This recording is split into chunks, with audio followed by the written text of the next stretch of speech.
Saying to you over a week when I went into that rehab I went into, we had to give his testimony. So your testimony is basically a story about yourself. Yeah. So my testimony is a bit similar to most people's, you know. You know, I'm Trevor, I come from wherever and and this is where I got into addiction and this is now I'm hoping to try and get my life turned around, and we had to sit and we had to do that, and they give you a half hour to talk about it. Yeah. And you know, when you start talking, like I say, that half hour just goes. You don't realise, it's like, what a chuff. And you still got all that stuff racing through your head, because like I said earlier, I start bubbling and bumbling, and it's like I'm trying to talk and trying to think about things and not think about things and stuff like that. And literally, you don't know where time goes, do you? You don't. But the question I would ask, do you know when you're like in the midst of taking drugs and all these things, do you know you're addicted at the time? Or is it like... You always think you're in control, mate. You never think you're addicted. I was going to say, yeah. Because he's like, no, I'm not. I can stop any time, but... It's like an alcoholic. My father always used to say, we're always that close to being an alcoholic. How fucking close you have to get. But no, mate, it's... So you always do feel like you're in control, you feel like you can stop any time. You do, mate. Yeah, even that's just why I used to try and stop. It won't for any other reason. I used to think, like, I'm in control of this, and then you wake up and you get fed up of waking up and you're getting feeling shit and stuff, and you think, no, I've had enough of this. Yeah. And I'm going to stop with this, and I'm going to give up with it, and I'm going to turn my life on, I'm going to stop doing all this, and then when I get my son right, I'm going to save out mates. You know what I mean? I'm going to become, super Trev. No, mate, no. You're never in control, mate, no matter how much you think you're in control. Yeah. If you are getting up every day and you are taking something or you are doing something, I don't care if you're getting up and sitting in a corner and having a wank, you're a fucking addict. Simple as. You're doing something on a daily basis and you're not in control, but you think you're in control. You know, like I said, I met a guy once, talking about wanking, when we went back here, we had to go to these talking places, like these little gatherings at this church, and everybody, I'm an addict and I've done this and over. And we had this guy at one time, I'm addicted to wanking. We're like, okay, it's a bit artable. You know what I mean? Everybody else like alcoholic, crackhead, heroin addict, you know, and then this like guy just randomly says, I hadn't touched my son in 3 days. And it like, but it's right. The guy was right. He was an addict. He couldn't stop himself. Come on, man. Yeah, he was a wanker. Yeah, literally. Yeah, literally. Come on. Come on, man. Hello. So literally, mate, addiction is something that we're not in control of, and we never are. You always think you are, but you're not. Not unless you get hurt in it. And even when you get hurt in it, you're not always in control then, because it's easy to slip back into it. Yeah. It is, as I said, mate, I must have got clean been 100 odd times. And every time I end up slipping back into it, no matter where I went, I've travelled all over, I've lived all over, coast, Blackpool, Cleethorpes, Skeggy, Bradford. We used to go Bradford a lot growing up as kids because we had mates who had family out that way and stuff, and it's just up the road from us. Like I said, we had cars and stuff, so we'd drive out to places when it started getting a bit on top for us. If we'd done something that we shouldn't have and somebody were looking for us, Bradford were one of the places that we used to bugger off to. Or, you know, Rotherham and Sheffield and local places. Always got mates over them areas, met a lot of people in prison and stuff. You know, Doncaster's, Yorkshire's local. So Doncatraz, as they call it, is basically Barnsley, Doncaster, Rotherham, Sheffield, Leeds, that way out. East, north, south, west Yorkshire. They come from all over there. So it's not a sentence jail, it's a detainer jail. So what they do is they'll send you to court, you'll get sent down, and they'll say, like, going away, it's adjourned or whatever. You go to Doncaster usually until you get your sentence. Okay. And then once you've got your sentence, you could be there for 6 months waiting for your trial to go through and whatever else. But once you've been sentenced, usually within a short period of that, you're at it doing, then you get moved on to another place. So it depends on your crimes to where they send you. If you killed somebody or something, you're probably going to go to a Cat A prison or such, a life in jail. And then you've got Cat B jails, Cat C, shit, Cat I didn't D. know there's different things, yeah. So Cat A's is basically for your life prisoners. Like I said, murderers, rapists, Worst of the worst. and the worst of the worst. And then you've got your Cat B, which is not maybe armed robbers, things like that. Some murderers. Yeah. And then your Cat C is getting towards where you're coming towards maybe your end. If you've been a good prisoner on your sentence, you'll get lowered down to a Category C. Cat D jail. And Cat D jails don't have no fence, most of them, so it's an open prison. And this is why you can run away from them so easy. Serious? So, yeah. So back More home, like a daycare type thing. No. Disrespectful, Josh. It is a jail, Yeah. but there's just no walls. So because you work your way through. So when I started in a Cat B prison, and then I worked my way through. I got my Cat B. Like I said, I worked my way through prison. I got my trustees cards. Behaved myself. I got on with my jail. I wanted a nuisance as much for officers, so you can get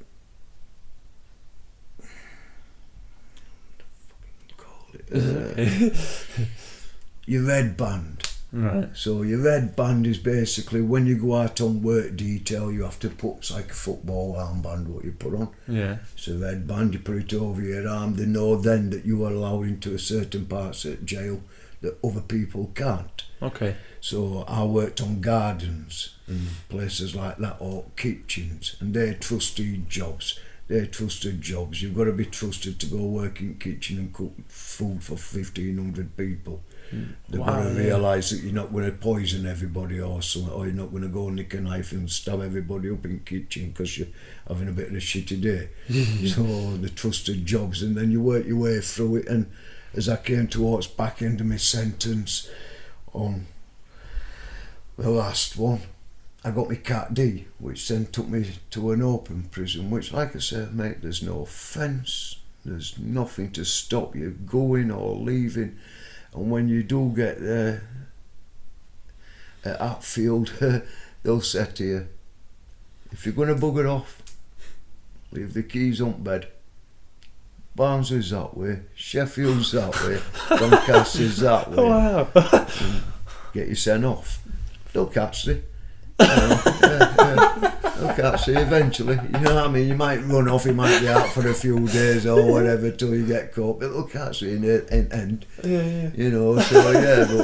But Cat D's it's a mad old situation. So in Cat B and that, you're more tied in, I've got no restrictions, you're literally in jail, doing your jail, you work. So you might get a job, like I say, I worked in kitchens, I worked in sewing factory, I worked in Bev Pack, which were making breakfast cereals that we send out to all other prisons all around the country. Oh, wow. So when you get into jail, you get a breakfast pack, which is basically a couple of sugars, a sachet of coffee, a couple of tea bags, some powdered milk, pack of Weetabix or Frosties, only two Weetabix, a little bag of Frosties and a carton of milk, and that's your breakfast pack. And some jam, a few slices of bread sometimes. So but you don't get bread when we make them up. So we make everything else, put them into bags, and then we put them in boxes and we ship them out to all other jails.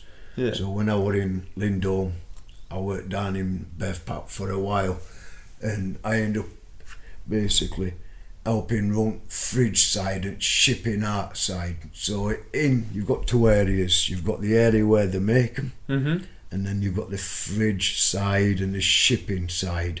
So once they all got made into bags, individually backed up, then they'd get put into boxes by the guys, taped up. Then we'd take them, and I'd get an order list of cards, and it'd tell you like a specific prison, how many of this Bev Parks and how many of this and how many things had to go into these cages for their order.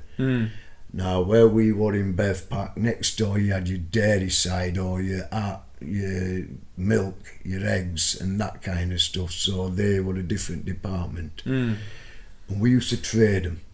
So we'd give them like a box of coffee and a bag of sugar, and they'd give me a tray of eggs and a big fucking jug of milk. Could you like take that back to yourself, kind of thing? No, I is that used to eat it at work. So Right, I used okay. to make scrambled eggs in kettles. Wow. Yeah, it's easy to do, mate. You literally get a plastic bag. Yeah. Or these days it's even easier. So back then we had your normal kettles with element in bottom. Then they come out and they've got like an hot plate in them now, a little litre plate, so it's just an element hot plate in bottom. So in these things, mate, they're just like a little pan. You can cook all sorts in them. Literally, put all your stuff in, turn it on a couple of times, keep stirring it, you'll make scrambled egg in bottom of them. But how we used to have to do it, because we had element kettles, you have to put water in it, crack your eggs into a bag, put your salt and pepper in with it, tie it off, scrunch it up to mix it up, and then sit it in your hot water, boil it, take it out, scrunch it up to mix it a bit more, put it back in, boil it. Maybe you have to boil it 3 or 4 times till you get that scrambled egg consistency. But yeah, mate, yeah. Wow. I used to eat loads when I was in there. But yeah, you can get away with all sorts, mate. I used to, when I were in Hatfield, we had a little Indian guy that were in there, and he was a chef on art side. So I used to smuggle all spices and seasonings and stuff like that out for him. He'd make curry sauces, and this guy had like maybe half a dozen little bottles on his side in his room from, I don't like a little korma or whatever it is, you know, something that's not like spicy, just stuff that just melts you. Yeah. Oh, like a scale of heat level. Yeah, but it literally a couple of drops in it, some chicken and bits and bats, bit of rice, and make a little curry in his kettle, bruv.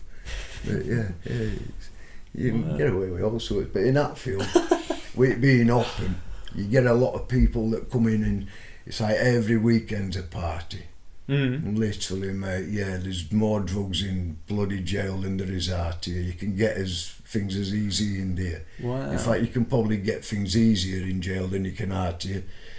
You know, out here you'll phone some fucker up 4 hours later, you stood in the same phone box waiting for him turning. You know, at least in jail, you know, the guy's on the next cell or above you in another cell or something, you know, but yeah, you can get any drug that is out here, mate, you can get it in jail. Wow. So easily and freely available, bruv.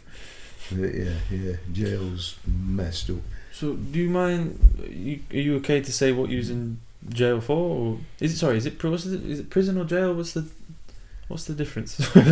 It's just terminology, isn't it? Okay. So I think in America it means a different thing. So prison or jail, as they call it, is like our cop shop. Or like Doncatraz. So Doncatraz, like I say, is an holding jail. They send you there till you got your sentence, and then they'll ship you out to prison. So to prison. So in America, you go to like jail, county jail as they call it, which is tied onto courthouses. In England, we don't have a prison system tied onto courthouse. It's a police station. So the Canadian police cells. And keep it in there, and then you get shipped out, and then you go to jail. But it's just terminology, mate. Prison's prison, isn't it? You know. But yeah, so. But yeah, you okay to say? I mean, I could always. Yeah. Because it's just what intrigued me the most is you said like there's levels to prison, and then you said like B was like for armed robberies and things, and you said you was in B, so I'm like. Okay. So, So, but again, if you don't want to say you... No, I've been locked up for it, so they can't charge me again for it. So last time I was locked up for supply of Class A's. Okay. And robbery and blackmail. Wow, okay. Yeah. So the robbery and blackmail that came about because I caught a guy masturbating in a toilet in Bridlington and decided to rob him. Okay. You know, he exposed his sin, there were kids all over it, or height at summer season, and for whatever reason the guy decided to expose himself in a public toilet saying, I think he was, it was a bit of a weird situation. I'd gone in there to shoot up. So I'd gone in to shoot drugs up, and I was shooting up. And at that time I was not homeless, but I was sofa surfing. So in summertime you get a lot of tourists coming and you get people coming from all over, you know, and stuff. And so I went into toilets to shoot up, and while I were in there I looked under the cubicle because I seen a guy come into the next cubicle with me, and he put a bag down. He put it down next to, you know, you can see underneath cubicle, so I could see this little bag. And then he moved it, and I thought it was a camera bag or something like that. So in my head, I'm thinking, when I've done this, if he's sat on shitter still, I'm grabbing his bag and I'm bolting. Wow. So I did what I did. I had my fix, put all my stuff away, and as I looked under the cubicle to look for this guy's bag, some bugger else were further down the toilets looking at me. I fucking shit myself. I thought it was Bobby's. I thought I'd been busted fucking grafting in toilets, to be honest with you, pal. So sorry, somebody else was looking under the stall.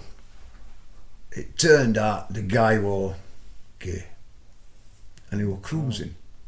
Now this is what I learnt after I'd been locked up for what happened. Okay. So apparently this area of Bridlington is got a high gay community. Okay.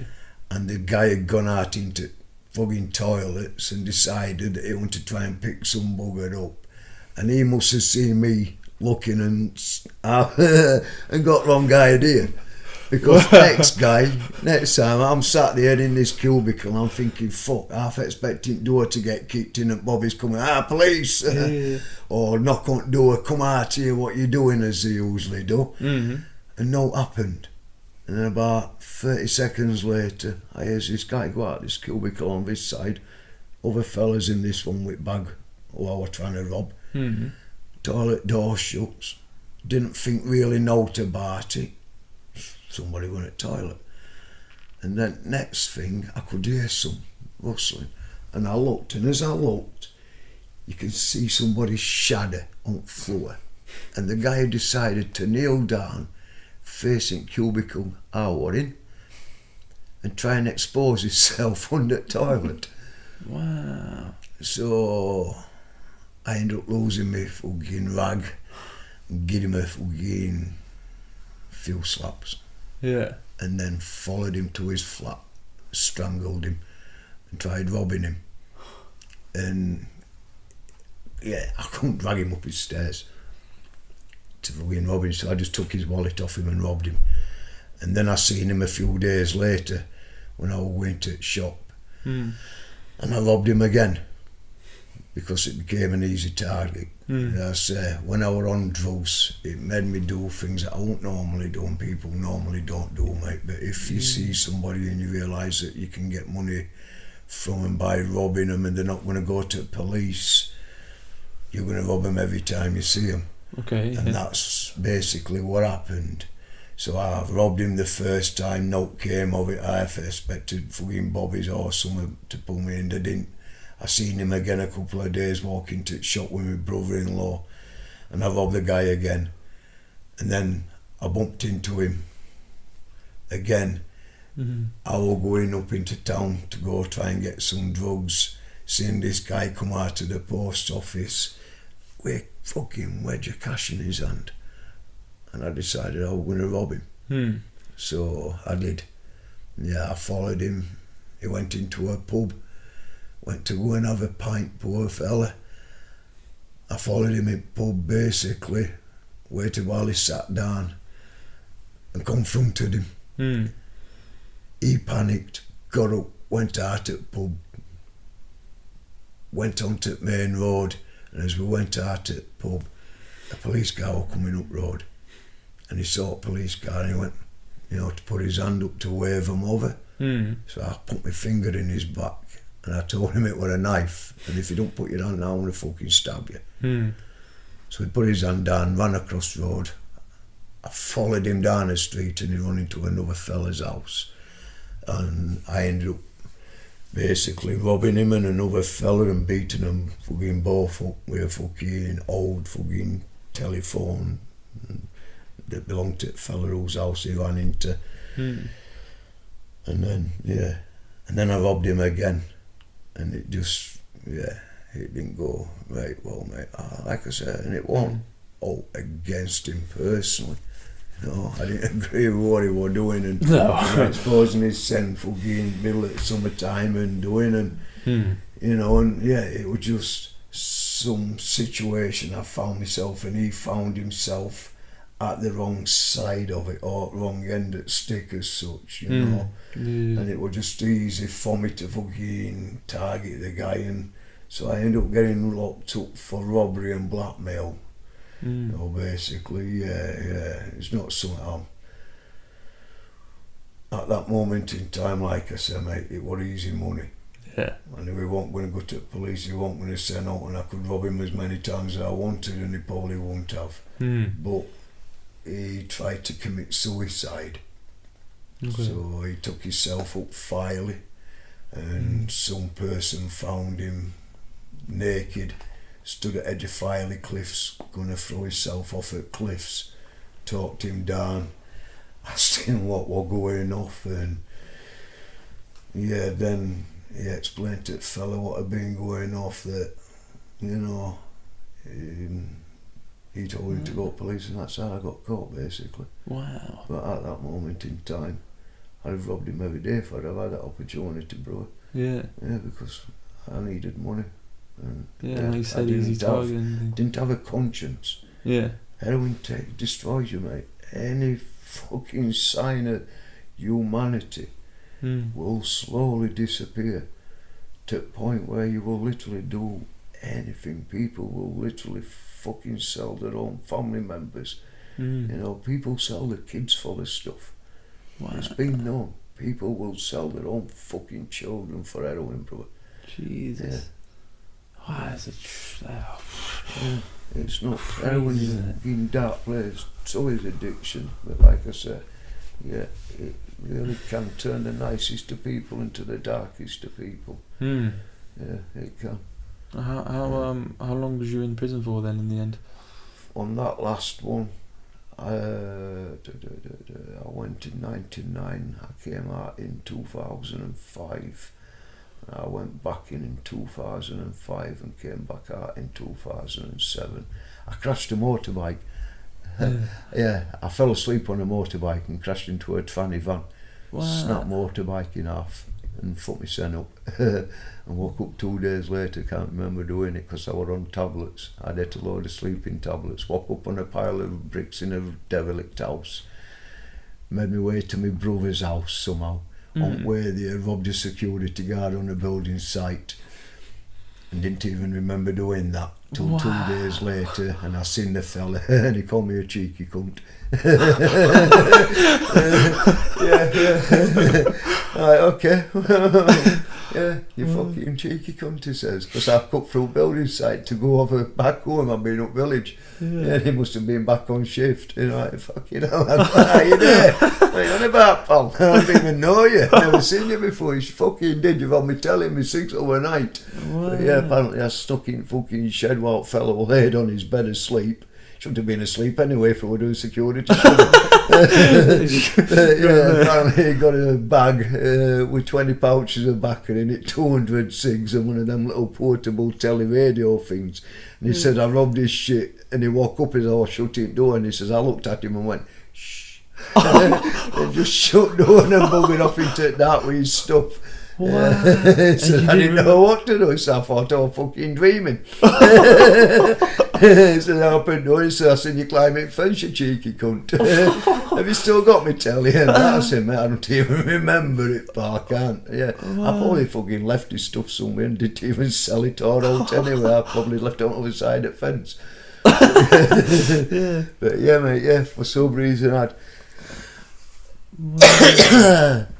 ended up, like I said, on a load of tablets. I was trying to do my detox another time. And my mate turned up, and he turned up with a load of lorazepam, which is strong. Don't know if it's nerve tablets, sleeping tablets or whatever. I believe they're probably a sleeping tablet because they're in the same family as temazepam and that, I believe. You know, I took a lot of tablets and shit, but I don't really know how to bar them. I used to just take them. You know, and it was like, right, these are sleepers, yeah, these will put you to sleep. So I really don't know what they are specifically, but I know they're strong as fuck. My mate came to this house where I was staying at the time. I was about 3 days into my detox, trying to get myself together, and he turned up and he got pockets full of these tablets. Don't know where he got them from, literally blister packs full of them. Talked me into walking down to Grindthorpe, and we'll go get some gear and I'll sort it out, Trev. And at that moment I felt so shit, I thought, oh, buzzing. I didn't really want none because I knew in another 2 or 3 days I'd have felt alright and I could have probably rode it out, but at that moment in time I felt that shit, I just caved in. So I ended up walking down into Grimy with him and going to go get whatever we were getting up way down. He was already off his tits, this kid, and he's eating these tablets, and every time he's pulling them out of his pocket he was dropping loads of them packets all over. So I'm picking them up, putting them in my pocket, but eating them as well. So by the time I got to Grindthorpe, all that fucked up, I can't remember getting to Grindthorpe. And then, like I said, next thing I remember is waking up about 7 o'clock at night on a pile of bricks in a derelict house. Kid who I always had buggered off and left me. I made my way to my brother's house, got to my brother's house, and his mate was there with his brand new little 125 Speed Fighter Peugeot thing. And I convinced Kid to lend me his bike. As long as I didn't rob it, he lent it me. If he fetch it back kind of situation. So I borrowed his bike, went out my brother's street. So my brother lived on a street called Carlton Street in Grindthorpe, which is basically where old pit entrance used to be. You come out of there, you turn left, you go down a bit of a hill, and then it fetch you up to Bottomit village in a roundabout. As you go around roundabout, you've got old pit entrance to your left, or your first left was somewhere else, Great Alton, then into pit, and then you've got a turning to go to Shafton, which is a village where my mum lived in Barnsley. And you've got a long fucking line called Engine Lane. So as I've come off this roundabout, I've put visor down, and that's the last thing I can remember on this bike. Next thing I know is 2 days later, mate, I walk up, I'd fucking crash this motorbike, put myself in a ditch, and wrote this poor kid's bike off. But yeah, and then I saw me depths for interviews from people that had overtook, so I'd overtaken a bus, 2 cars, and gone round the corner over a bridge and then into a tranny van. But I can't remember none of this, but the people that I went past in the car, the woman said in a statement, she said, I looked out my window and I seen somebody coming up on us on a little moped thing or a scooter, she says, and then he got to the side of us, and I looked and I thought he was asleep, and when I looked again I realised he was asleep. And he just disappeared round the corner. Yeah, and I went round the corner. Next thing she says, she's in collision. And so yeah, basically I wrote this kid's bike up, put his bike into a lamppost, went down a ditch, landed in a field. When ambulance people turned up, they found me because I was snoring, because it was about 10 o'clock at night. So yeah, but yeah, the only reason they found me is because I was snoring in the field, and I think it was because of all drugs and fucking mate. But yeah, I got lucky that day. Yeah. I believe I seen an angel that day as well, you know, bro. Are you still here? That's what I'm saying, mate. This is why I believe I seen an angel that day. Yeah, because it happened, like I said, it must have been 10 o'clock at night when I borrowed this kid's bike. And all I can remember is a woman wetting me up. And I don't know who she was, but she was beautiful. And if angels do exist, then I believe she probably was. Because it was as bright as a summer's day, mate. When I opened my eyes and I spoke to the woman, it was as bright as any summer's day. And all I can remember is saying to her, "You're beautiful." And she just, "God bless you." I went to sleep. I woke up 2 days later. And I probably shouldn't have. Yeah, when I woke up, I got a beating off my mum for crashing a motorbike. Yeah, my mum don't like motorbikes. My uncle passed away on one, so yeah, my mum wasn't very impressed that day. But yeah, I got lucky, bro. Like I said, I shouldn't have been there. Yeah, I've always, like I said, God's got a reason or a purpose. I don't know what it is. You know, I stopped talking to him a while back, so maybe I need to. So let's talk recovery then. So how do you think you eventually got out? What you said, God was one of the main reasons that you eventually got out. God, reason, mate? I couldn't do it without anybody else's help, bro. Did you discover him, or I know you said obviously you've always thought, but like, did you really try? So when I went into this rehab, prison, sorry. I was literally, I wasn't new to God. I won't say I really had a big faith, and I couldn't really say, you know, I knew what I was doing, or I couldn't really say I actually did believe in God. Yeah.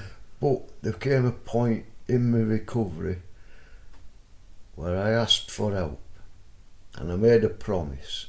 Yeah. And I promised him that if he helped me get through what I was going through, and he helped me see other side, and to stay strong, and to do it, to succeed, that I'd never turn back. He did his part, I'm still doing my part. And all them times I tried, I never did. Yeah. Not once, mate, that I tried off my own back, that I succeeded. Once. Only once. That's all I asked him. With intention. You know, like I said many times in police station, I've asked him to get me out of this situation. Oh, please God. But that time, I meant it. That time, I genuinely believe, is when he listened. And he heard me. And he came through. And yeah, you know, 7 years later, mate, I'm still sticking to my word and to my promise to him. And he seems to be sticking to his promise. Because I've not gone backwards. You find it easier as time's gone on to stick to your promise? It gets easier, but it's not totally over. I have days, believe me, mate, there is days when I could, and it's just, it's not right far from me. I can get things as easy as I could get in a loaf of bread. You know, and I do have days when I struggle, and I have days where it'd just be so much simpler to just sneak off. But that's what it starts. So you sneak off that first time, you get away with it. You know, stay out at house long enough till you don't look doped up, or you know, sprays, and we have to shave and eat mints so they can't smell it on you and stuff, and you might get away with it for a couple of times. But eventually it all catches up. Eventually it shows. You can't hide an heroin addiction. No matter how much you try, you can't. So yeah, you know, when with my youngest lad's mum, when you're chasing beetle, or you're chasing dragon as they call it, should I say, when you're smoking it, it causes it to stick to your teeth, so the smoke will stick to your teeth, and it causes like a black tar build up as a beetle. It'll start building up. So I'd sit there smoking heroin and then go home and try and convince my missus that I've not been smoking heroin with fucking soot all over my face and fucking shit all over my teeth. No, love, I haven't. No, what makes you say that? Really, Trevor? Yeah, you know, you're in house, your eyes are fucking dilate or whatever, you know, your pupils are tiny as hell. I say, yeah, but it's summertime, I've got blue eyes. Shows more, till it's dark. You know, you're covered in soot, you've got shit on your teeth, don't tell me I've been smoking heroin. So you can't get away from it. It's something tells eventually, no matter what, no matter whatever drugs you're taking, mate, there's always telltale signs. Yeah. There's always something that gives. Yeah, you can't lie all the time, can you? You've got to be a good liar.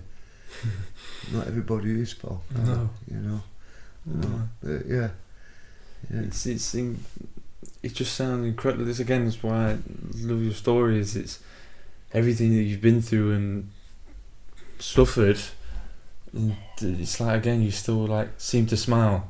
Every time I see you, you're always smiling. You're at work every day, and it's really nice to see, like, again, that it is possible to achieve. It is, mate. It is, yeah. Freedom, and that's why I try and smile. Yeah, word, what yeah. you've been through, you come back to somewhat of a normal life. You still living normally. Something like that. Yeah. It is normal. Mm. I've got a missus. I've got an house. I've got a job. Got life you together. know, we have holidays together. Always have holidays, and yeah, you know, I do have a normal life now, and I would say I'm doing a lot better job than I used to. Yeah. You know, but yeah, like I said, I don't know, mate. You know, just because you're having a shitty day, don't mean you've got to make everybody else's day shit, do you? Yeah. And that's why I try and smile a lot. That's why I try and laugh, and that's why I try and make people's day a little bit better by being cheerful. Yeah. Even if I'm having a shit day, you know, I don't want to make everybody else's days shit no more. At one point, mate, I didn't care. You know, it felt better knowing their days were shit when my days were shit, because then I knew I wasn't suffering on my scent. You know, certain people. But then there's other people, I never wished a bad day on them. You know, I wish my mum had never had to suffer because of my addiction. I wish I'd never put my kids through it. I wish I'd never put my missuses through it. Any on them. You know. So, but no, nah, I have a missus that's... She's got her own story. She's gone through addiction. You know, we met each other as I came out of my addiction, and she was leaving her addiction, as we said. So I had a little bit more time on her. So I'm 7 years coming up, and she's 6 years coming up. So it's like 12-month difference. You know, I came out of rehab as she was getting her life together. 6 months later, we got into a relationship. So she was clean. I was like 18 months into my recovery. You know, I spent 12 months in a rehab. So I see it really as I was 6 months into my recovery, because when I was in rehab, I couldn't take drugs. You take drugs, you lose your place. You know, they used to kick you out for smoking. You couldn't smoke, you couldn't do nothing when you went in there.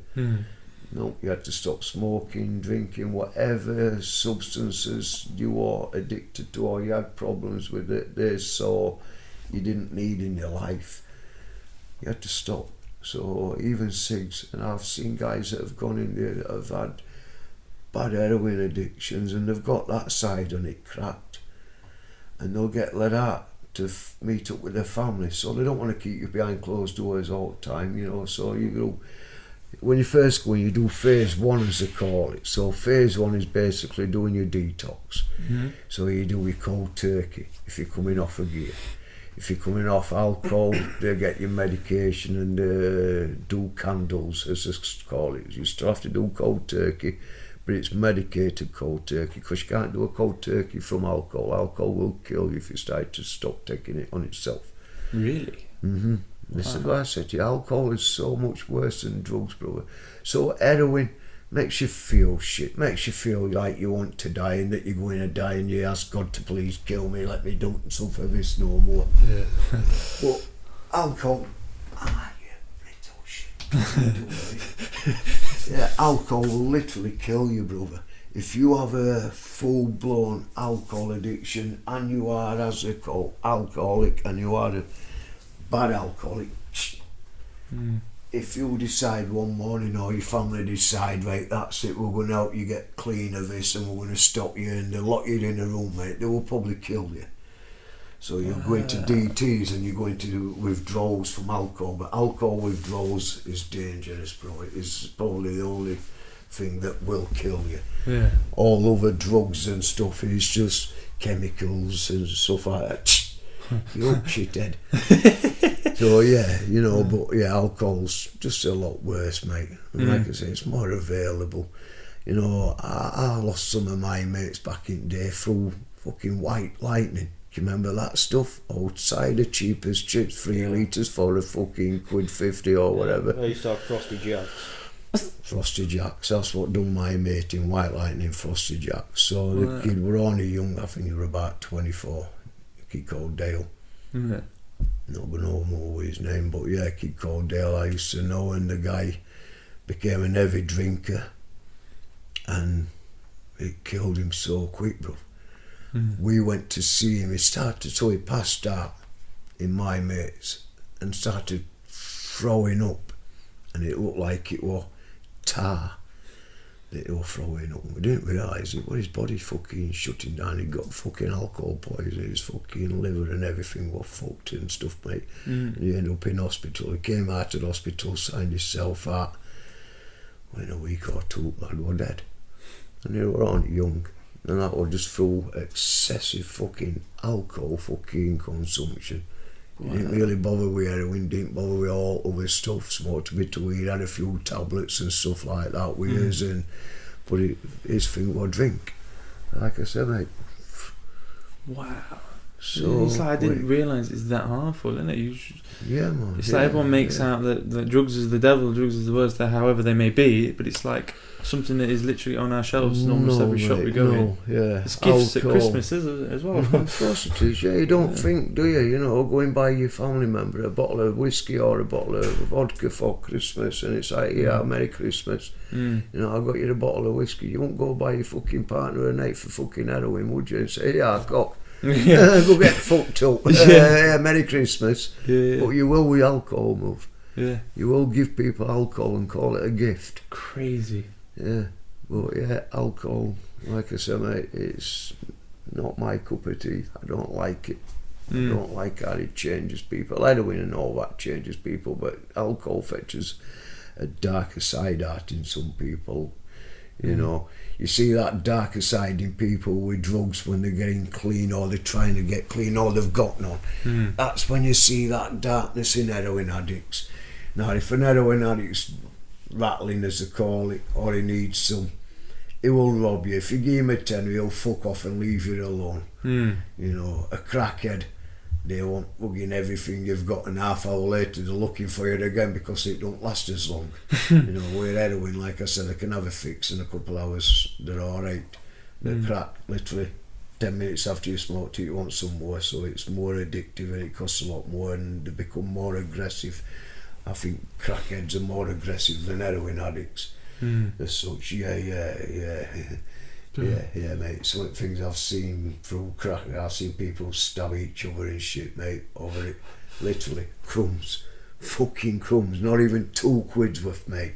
Wow. Yeah, I seen a kid put a knife through another guy's leg for it. Wow. Yeah, and funny enough thing, kid who got stabbed up, he bought the cunting stuff. So he turned up to this flat with a load of crack. Yeah. And come round to have a smoke with us, and the guy who I always just decided that he wanted last pipe, and kid that had bought it won't get in it, and no matter what he said. And kid got a bit fucking cheeky with him. Well, I won't say cheeky, he just said to him, fuck off man, I bought it, it's my pipe. And he just went, fuck off. Wow. Just stabbed him through the leg in the chair, mate, with a fucking big knife, and then just sat down and went, wow. Yeah. Wow. Yeah, just completely just switched off from what he's just done. Yeah, mate, yeah. Wow. I didn't care, bro. I said some of them don't.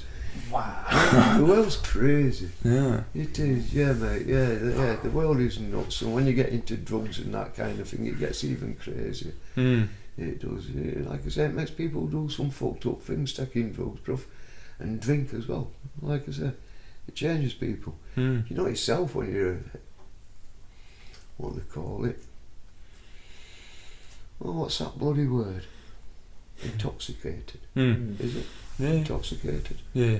So yeah, when you're intoxicated, you're not yourself, mate, are you?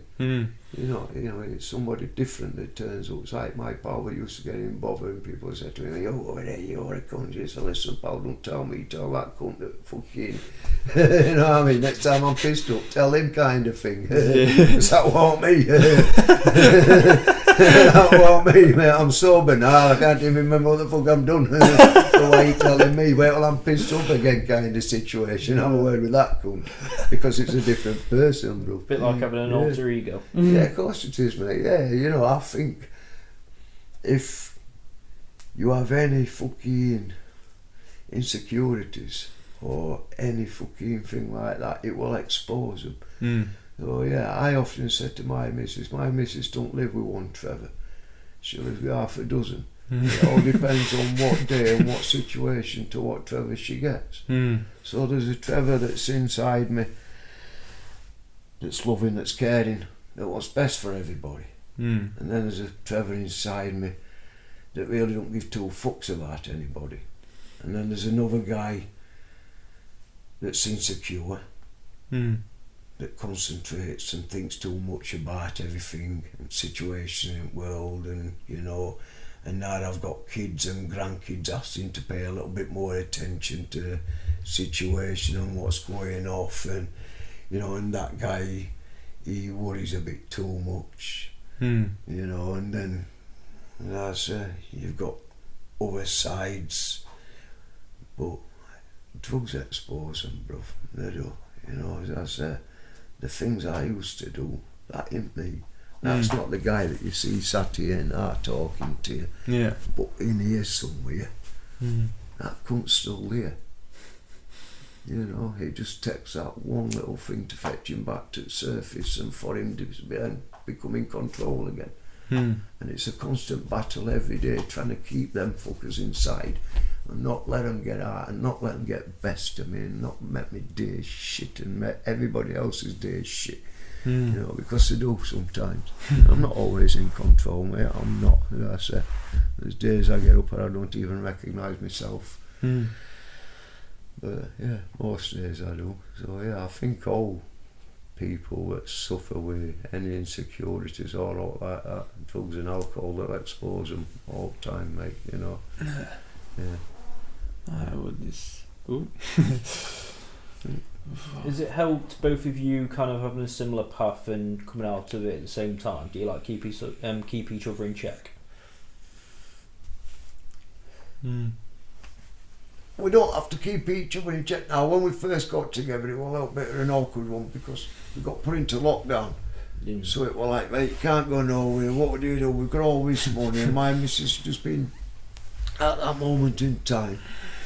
She was on benefits and she'd just been awarded a PIP, personally dependence payment or whatever it is that they get them. So we all of a sudden we had this lump of cash, and it was like, right, what we're going to do with this extra cash, what we get, and how we're going to get through this situation, how we're going to slip back up, and how I was committed, I won't go into. I knew personally, even if the situation with Debbie went that way, I wouldn't have stayed. I couldn't. For my own safety, I had to make that choice earlier on, that when we got put into lockdown, that if Debbie slipped or Debbie started wanting to slip and go back, like I said, using, I would have had to leave. But we didn't, and I think that was more of her choice, not me making her do it. I think for a period of time, like I said, she's got her own story and it won't be good for her life through addiction, So when we got together, her situation changed. She had a bit of stability again. She had somebody that she felt cared about her. I don't know what she said now. But, so and the first present I bought Debbie when we got together, and it wasn't meant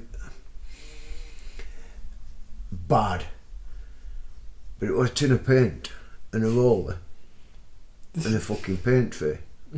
And I told her, I want to build you a home, I want to give you everything that you've not had yet, and I will try my hardest to be right with you. I'm getting there, That's it's beautiful, not perfect, but she's now got an home instead of an house. And that's what I said to you, you've got an house, I will give you an home. And, I hope I've done that for lass. Mm. I know I have. And I know she appreciates what I've done. And I know she struggles with me some days because I'm a cunt. But, you know, openly admitted. But, yeah, you know, it's a situation for both of us is so much better. I still struggle. I don't really do too good with people. So just doing this is really, it's relaxing. It's because I know you. Yeah. Now, don't get me wrong. You're a cracking fella. This is like salt of earth. But I had that anxiety of first meeting you and having to do this and to sit and talk in front of you. Me and Marcus, we talk all the time. He's heard all this shit. And some. Stuff. You know, so you know, it's easier for me to sit and just do this. If it were me and Marcus in a room, having you here, it's helped because now you know I'm talking about things again. And I shut myself away. I'm not really much of a social person. Like I said to Alex yesterday at work, we were on about something and it came up, and I said to him, you know, I have thousands of mates. I don't have one friend. I do not have that one person in my phone, like you see on these videos. Talk, you know, who do you talk to? Who do you tell? You know, you know, and I not weird. I don't think I sound like, but I've never needed it. Like I say, I have got many fucking mates. There is bloody hundreds of doors that I can go and knock on at any given period of time, and I know I will get the same response from these people that I got 10 years ago if I've not seen them for 10 years. You know, so I have a lot of friends out there like that, but to have that friend, you know, who's that? In between the friend. You know, I'm genuine. Now, Alice is my friend. Alice is the only friend I have. Sometimes my enemy, you know, but that's relationships. You know, sometimes I love her, sometimes she hates me. But, you know, yeah, I've my situation's a lot better and it's a lot more, I'm more focused. Focused. I'm more focused now on what I want out of life and what I want to achieve. But I do still struggle, and I have moments where I shut down. So when my head starts beating me, I shut down, I isolate. I don't talk to people, I don't talk to my family, I don't talk to anybody. I really just do not. It's just, I wish everybody would disappear. You know, you've seen Avengers film, Thanos. Just go, I'll tell you some days, mate. And it's not about anybody, but if I could literally and just be me left here, I click my fingers. I fucking would, yes. Yeah, I'll probably fetch everybody back eventually, but you know, I'm not saying how long ago or whatever. I might be an old fella by the time I decide to, but sometimes I just want everyone to disappear. You know, There's a group our lass and listens to. I forgot what they called name of the group. And one of the lyrics on one of his songs is, I wish everyone I knew in the world was dead, so I never have to pick up the phone. And she says that suits me to a T. Because I love everybody, but I just don't do well with people, and I find it easier, you know. I suppose it's through my addiction, spending all them years on myself, just trying to get away from everything and everybody. I find it easier now when I struggle with my own mental health to not involve everybody else, and that's all it is. It's not that I don't love anybody or I hate anybody or all like that. It's just I'm trying to deal with my own shit, and it's easier to not involve everybody else or to try not to have them involved. If they don't see it, they don't know. And I don't want to put it on people. Like I said, I always have been that guy that deals with his own shit, you know. never had somebody to turn to help me get through things and stuff like that. So it's just how I've always been and led my life. So yeah, you know, but yeah. I don't wish everybody were involved with it. I know you say it. Yeah, I know you say it. No, I know you say it. But it has. It's made me a bit of a closed off person in certain ways. You know, I suffered with a bit of PTSD for a while. You know, I got into some situation. I got a bit of a beating, should I say? Yeah. Lost a lot of my teeth. Got my arm broke. My ribs fractured, skull fractured, and the eye socket fractured, and end up in a bit of a bad state. What, eye socket, right? Yeah, wow. Yeah, I got stamped on and fucking kicked and fucking everything, bruv, yeah. It's for something that, well, I got accused of. Yeah. I didn't do it. Not at that time, that one. I can genuinely say I didn't. But I did get accused of something and it went a bit tits up, and I got a fucking severe beating and nearly lost my life on that day as well. Yeah. And it just caused me fucking, I think that probably one that lead up to fucking me fucking losing it when I lost it and trying to fucking strangle my dad. I think my head had just gone. You know, and I was living fucking in such a situation, and it just got worse and worse and worse and worse to the point where, like I said, fucking people wanted to cause me violence, and it just wasn't a good situation. And then I ended up with fucking septicemia in both my legs. That's what caused me to go to rehab, you know. I had a lot of sepsis in both my legs. I was looking at having both my legs chopped off, or I'd be dead in a week. So I went to doctors. I used to inject. I used to self-harm as well. So I used to burn myself with things. And then I'd try and hide scars and inject in stuff, and all my legs basically just end up fucked up through it, fucking to the point where I'd fucking inject stuff in my leg here and it'd trickle out of an hole in my leg down here because the vein had totally just disintegrated, and you know, so it got to a point and I ended up with sepsis in my legs. I felt poorly one day, woke up, felt like I've got fucking really bad flu or something. Managed to get to doctors, which were probably about a mile and a half, fucking 2 miles at most down the road from where I lived. Took me about 3 hours to walk it because I was that knackered. I literally walked 10 yards. I have to sit down, my legs felt like they were melting, fucking I couldn't stand pressure on them, and my lungs felt like they were collapsing. And I got to doctors, managed to get into doctors, and the guy that I saw at the time was a family doctor that had fucking dealt with us for a fair time, so he knew my dad and everybody, and he basically came down out of his office because he had his room upstairs, and I went to see a nurse. So as you do, you know, nurse sees you and then decides whether you need to see a doctor. So when I went to see this nurse, at that time, like I said, I was doing shit to myself, burning myself and stuff, and my legs were just fucked. And I had a sock wrapped around my leg because I didn't have no bandages. I'd run out of bandages. I used to go buy bandages from chemist and bandage my legs up.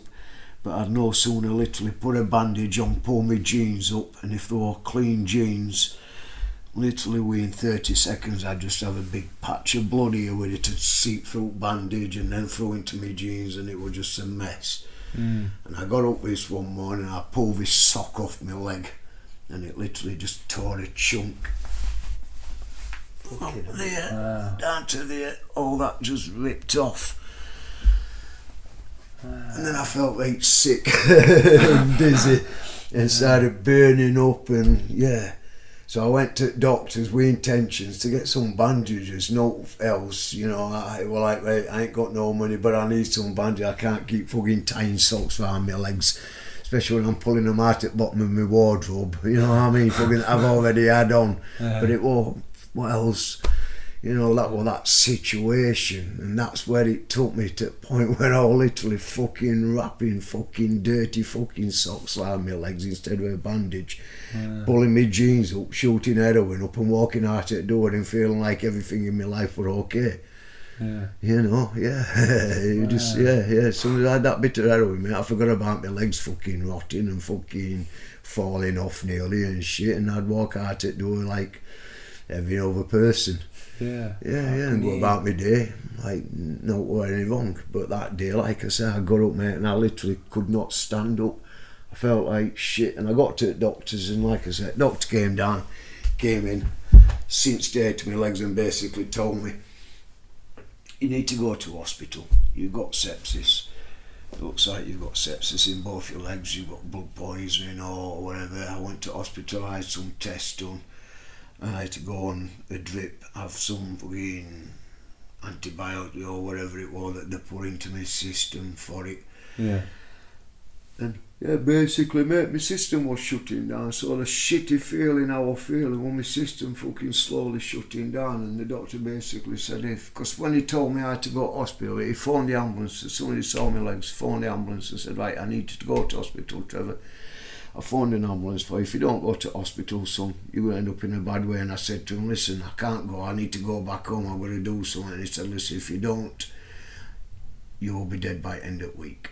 He says, these are your choices. He says, you can go home now. He said, but I know if you go home, you're not going to come back. He said, if you don't come back, Trevor, you will be dead by the end of the week. Wow. He says, I won't have to phone an ambulance for you. He said, because they will fetch you in an ambulance. He said, but you'll be in a body bag. So I went to hospital, I had treatment, and like I said, I got myself a bit right, and as I came back out of hospital after that couple of days, I went back into the village where my brother lived, and there were a little Christian community church at top of the hill, and I called in there and I got talking to one of the old days that worked there, and it were her that put me in touch with a rehabilitation centre, and she, you know, have you tried these? Now I always thought rehabs cost thousands of pounds, because they did. You know, my dad offered to put me in a rehab and he was going to pay 10 grand. And it was like 12 week fucking rehab, what's that going to do? You know, he may as well just give me money. I could have smoked it and done more fucking for myself that way. Because I've had mates that have gone into short-term rehabilitations. We had one in Doncaster, and they literally take you in for 12 weeks, feed you full of medication for the first week, get you off your drugs, then when you're down off it drugs that they were giving you, fatten you up with a bit of food in your stomach for a few weeks to make you look a little bit healthier, and then after 12 weeks get you out at door and think they work miracles for you, not realising that 12 week that you were sat in there getting yourself clean, that all your benefits are being paid into your bank account still. So some of these guys are going to be on PIP, which roughly is about 1,200 quid a month. By the time they're done with the normal payments and the PIP payments and stuff, it can be roughly about £1,200 a month that they get from benefit system. So when you're in there for 3 months and you come out with fucking 3,600 quid in your bank account that you've not touched, what's the first thing you're going to do? Celebrate. Yeah. And that's what they do. They literally come out straight back at it. Yeah, so it don't help short term period. I needed a 12-month period, and it should have finished early for me, but I wasn't ready to leave. So when you come to leaving, so you, like I say, you do stage 1, then you go to stage 2, which is your recovery period, where you're looking to why you took drugs, how you're going to stop taking drugs and everything else, and then they try and work with you and get you to see sense. And then you go into phase 3, which is coming up to like your release. It's like a moving house. You move out into an house, you have an house father. So it's a guy that's gone through the programme, that's worked his recovery, that is clean so many years or for a certain period or however it works. He runs the house. So he has his own house, he's in charge of the house, he has to make sure everything's done by the book. He tests you for drugs, he tests you for alcohol every time you come in on night time breathalyzer. If any suspicion, cup and a piss test. You fail them, you're out at the door. No matter what, fucking 2 o'clock in the morning, mate, you fail a fucking drugs test, you are gone at 2 o'clock in the morning. And that's it. Simple as, mate. So yeah, phase 3 is more an intense thing where they put you into a move on house and then expect you to try and look at doing your recovery, get a job, volunteer places. You know, they didn't expect you to go straight out and get a 40-hour job a week. Start to do a bit of volunteering kind of thing at first and stuff like that, and then, you know, try and progress, and that is the game or their aim towards your recovery, to help you get a job, get your own place, and become a normal part of society again, as a scientist. Yeah. But yeah, I said I needed a 12-month one because, like I said, 3-month wouldn't have worked for me, pal. It really wouldn't. 3 months into my recovery, I was still thinking about drugs all the time. So That's insane. Does it? So, is it got a high success rate at all, the shorter rehab ones, or is it does it work for some people, or is it really just? I don't know, mate. I've never been in one, so I really couldn't say. I'd say it's probably a less success rate than a longer period place. Yeah. But yeah, shorter periods, mate, you just can't work. You need, it's like aftercare. Yeah, it's like going to jail. It's like when they send you to jail. It's all right when you're in there because they're looking after you and they feel like they're doing their part for society because you keep fucking idiots behind the wall. Yeah. You know what I mean? But then eventually you've got to let these people out, and the thing is they don't let us out with any help. Yeah. So, you know what I mean? And then all you're doing is just releasing people back onto the streets, and if these people have gone in prison with problems that they need help resolving, if you're not helping them resolve them, they're going to keep going back to the same thing. Yeah. It's like that definition of fucking insanity, isn't it? Going back to the same thing and expecting a fucking different result all the time. Mm-hmm. It's not going to happen. You keep doing the same thing, you're going to get the same results. You need to change what you're doing to get a different result, don't you? Mm. And like I said, that's that insanity, doing the same thing over and over and over, but every time you do it expecting to get something different. Don't. Mm. So yeah, prison, it's no good, bro. And these days it's even worse, because now it's just, yeah, since I was in there last, I've heard it has literally just deteriorated. Now it's full of spice, and it's just, people fucking dropping like flies. Gangs and everything else, it's all changed, mate. It's not somewhere I want to go back to. It's not somewhere, look forward to returning. Yeah. No, not at all, mate. I know I'll never go back to jail. Or should I say, never say never. Plan. Mate, it's like you say, don't write your name on a wall because you'll come back. That's true. It's fucking true, mate. I wrote my name on a cell when I first went in, first ever fucking time, mate, and I guarantee you I did not think it was right, and I went back to the same fucking jail.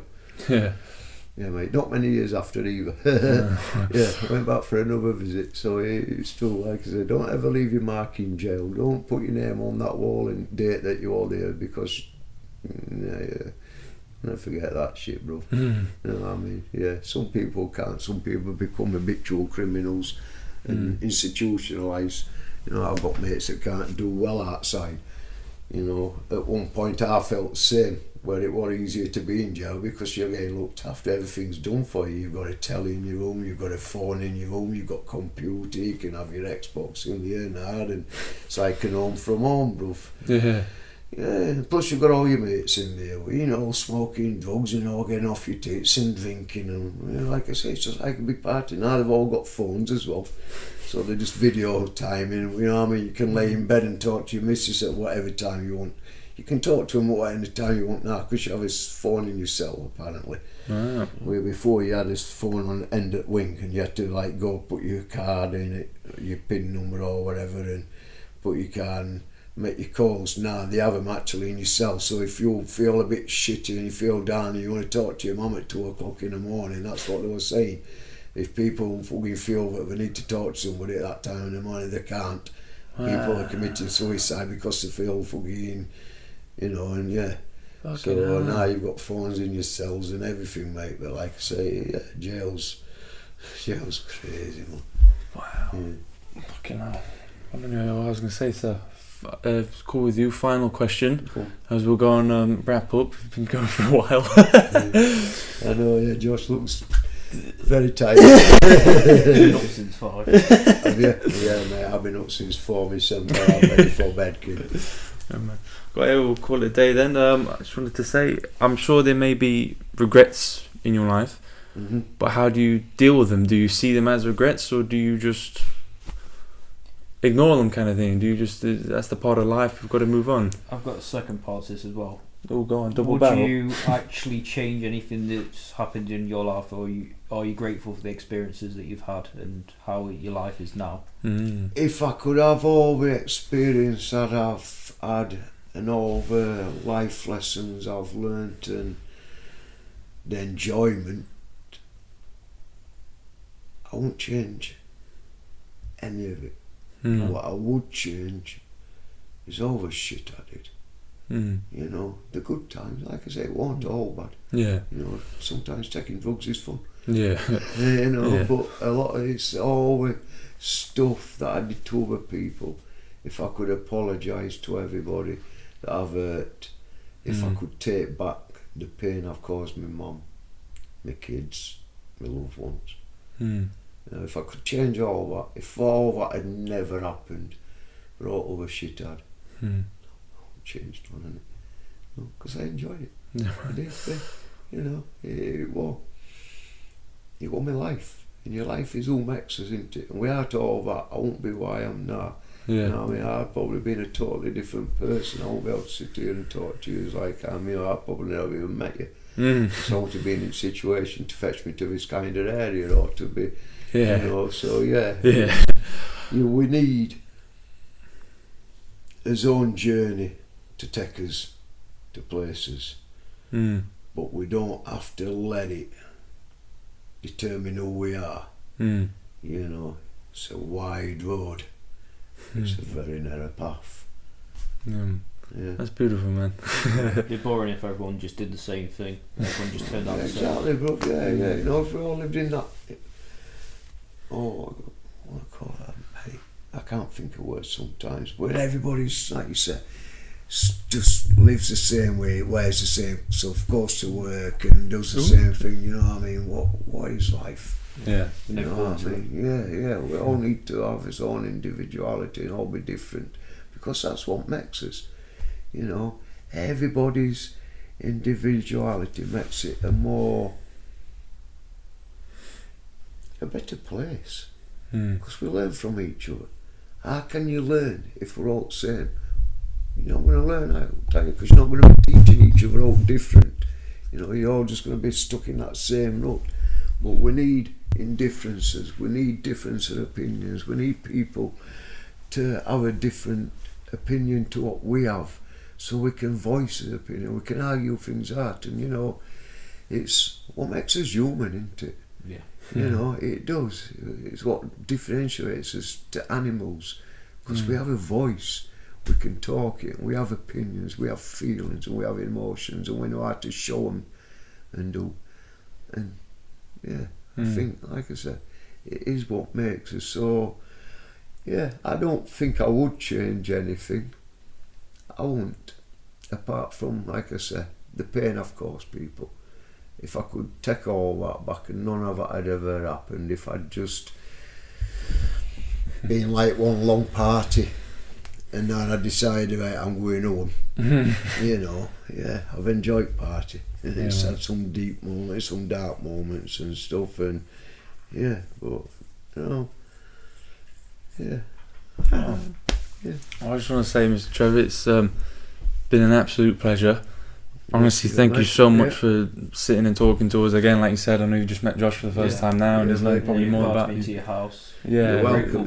You're welcome anytime, mate. Yeah, thank you very much, man. I just hope that this can help you with your journey, mate. Every little helps. It's honestly, you don't know how much this would help. So yeah, I hope it does, mate. I really do. Like I say, if anybody's watching this and they're thinking about going down that path, just don't.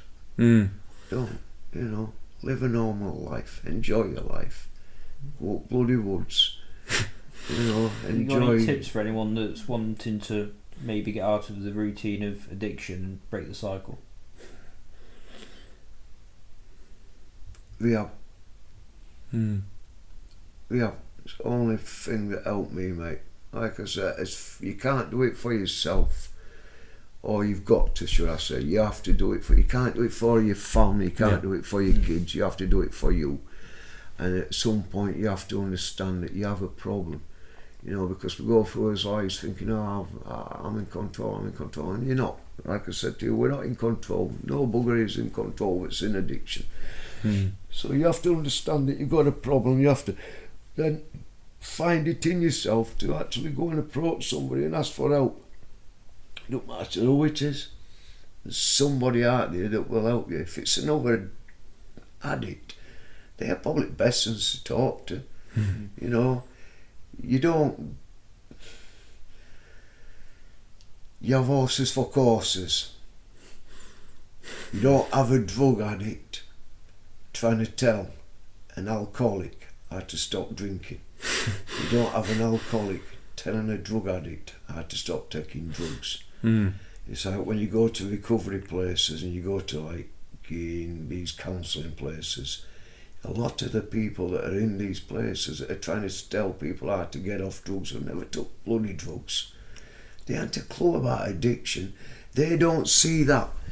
Where you have a 9 o'clock appointment on a Friday morning and you are expected to turn up for that 9 o'clock appointment, but you wake up at 7:30 in the morning without a penny in your pocket, feeling like shit, knowing you've got an appointment at 9 o'clock, but you need to take drugs so you can feel right enough to go out of the house.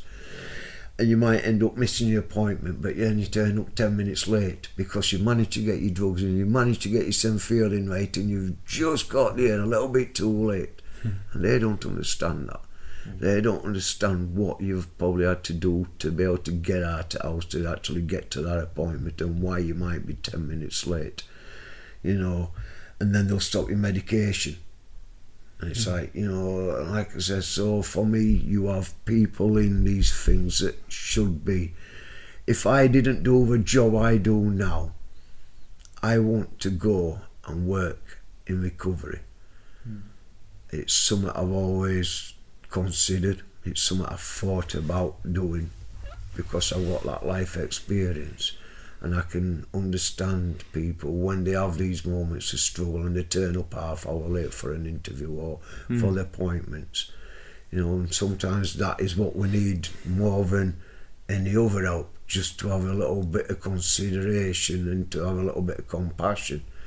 Not everybody's got it in them. They think they want to help, but if they don't, they haven't got heart in it, mate. Like I said, I've done care work and I looked after people.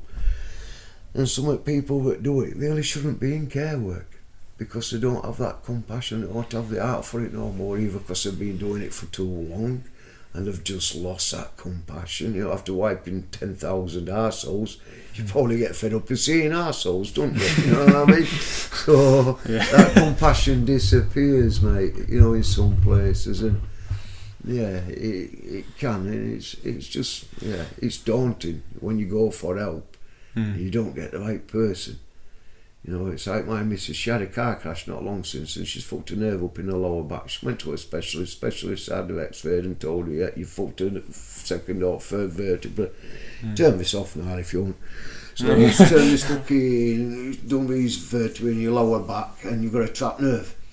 So, because they were in a car crash, she had to go through insurance and she had to fucking go see all these specialists because they want to fucking know what she's actually done before they can pay her that.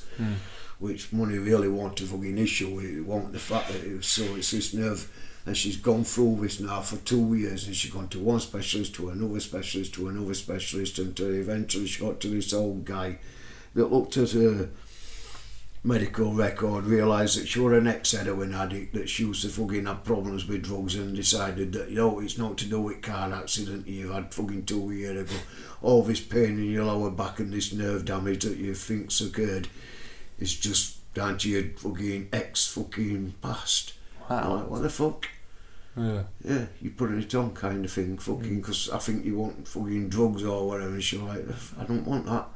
I mean, so I don't even want fucking money out of it, to be honest with you, because we asked them to help her find the right channel, so whether it was fucking homeopathic or whatever it was, whether it was fucking going for acupuncture, that's what we were trying to find out. So we wanted to go to the right people to find out a way to help her.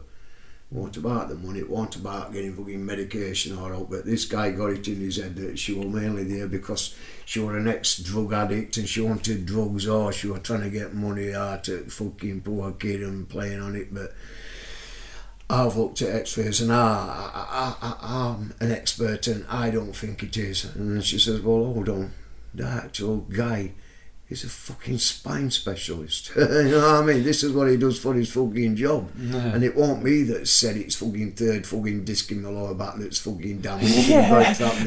No, I mean, I can't see that and tell him. It's what he told me. But yeah, this guy is just fucking adamant, you know, you're full of shit kind of thing. So it was like, meeting that wrong person has now made her feel we can't fucking fuck them kind of situation. Can't trust them. Not worth listening because they're not going to believe me anyway. So it's now put in a point where, I've just said to her, I said, listen, just fuck it off. Yeah. Just fucking phone claim company up and just say, listen, fucking, I'm not bothered about following through it. I've had enough. It took 2 years. You can bollocks. If you want to send me some money out, send me some money out. If not, piss off. But yeah, man. Yeah, it's like I said.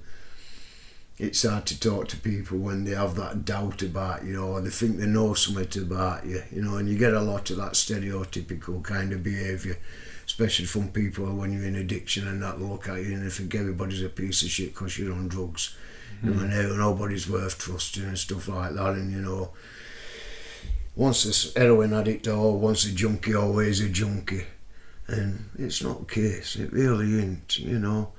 Yeah, I said nobody wakes up wanting to become addicted to drugs or alcohol or to mess their lives up and everybody else that they love or people around them. They genuinely don't.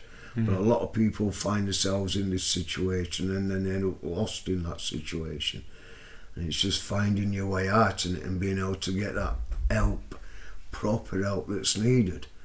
If the real help's there, you can get it. But when there's no true help, who do you turn to? Like I say, it's having that one friend in your phone, isn't it? You know, somebody that I can phone up when need be, no matter what time of morning it is. You know, you phone them at 2 o'clock and they'll answer the phone. You know they'll answer the phone. But like I say, there's none of that out there, mate. Not when you're caught up in fucking thugs. It's far and few between. There is places. That place I went into, bless them. Yeah, without them I won't be here. Yeah. You know, I really won't. Yeah. So, it can't work. Yeah, man. I can say, yeah, what a story. Yeah, well done for becoming the guy that you are today. Well done for still being here and unbelievable. Again, thank you so much for sharing. You're welcome. I know it's getting late now, so I don't want to keep you anymore. Yeah, mate, always. Congratulations on almost 7 years and long may it continue. Yeah, Paul. Yeah, mate, it will. Like I said, I've got no intentions of buggering my life back up, but then again, like they say never when you know a Trevor, There's always one, isn't there? Yeah. It's like Trevor's now, they become stereotypical black fella in old movies, aren't they? It used to be a black guy that went into room and got killed first or whatever. Now it's some guy called Trevor. It is. I watched Alien and Predator other day, and him that started train spotting and little lady on floor saying, "Tell Johnny I set it up," or whatever he says to him when he's off his tits. He's in it, and he's a scientist or whatever, and it's like, "Well, what's your name?" "Trevor." That's the task. I bet he fucking dies first. He didn't. He died second, but he didn't make it right through film. But yeah, it's like all these little characters now that used to be token little black fella that got killed off first. It's some twat called Trev. It is, man. Yeah, it's like that. Oh man, little black kid, Trevor, my little driller killer. What's that one? Fucking yeah, man. Been a pleasure again. Yeah. Thank you so much. No worries, honestly, mate. thank you again. Yeah. You're welcome, Paul. To get it's just been it's been a pleasure. Honestly, I've gone lost for words. Press on the red. I think you just hit pause, the space bar, so yeah, and then we'll get out of here. No, it's just slowed down. Okay.